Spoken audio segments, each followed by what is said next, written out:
Magandang gabi po sa inyong lahat dyan. Yung mga naniniwala po sa aswang, meron po bang naniniwala sa inyo? At ako po ay totoong naniniwala dahil nakita ko na po at napatunayan na po. Kaya tayo po, kailangan din talaga natin pumunta muna ng doktor.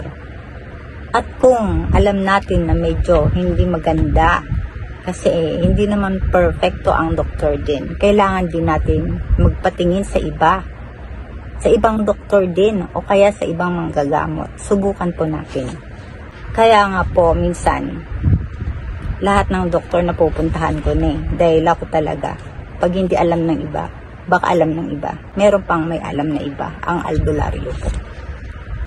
Siya po ay dinudugo at na sa matres. Yung bang ras pa raw ang kanyang matres dahil dugo na daw ng dugo, hindi tumitigil. Kaya ako na po ang nag-approach sa kanya na tawasin ko po siya, baka sakaling huminto ang pagdurugo niya. Dahil pag dugo na po ang pinag-uusapan ay napakadelikado na po yan, lalo na pag naubusan ka ng dugo o kaya wala kang pera ang pambili ng dugo. Naku po, Diyos ko.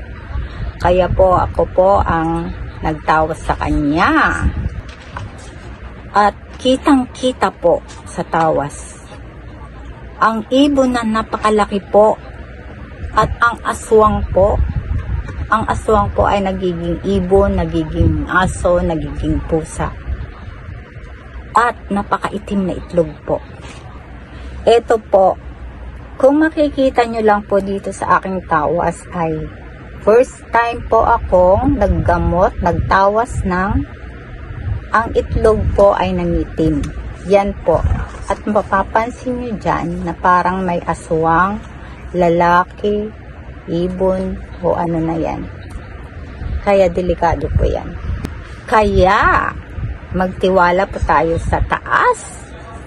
At magtiwala din po tayo sa manggagamot. Hindi lang po sa doktor.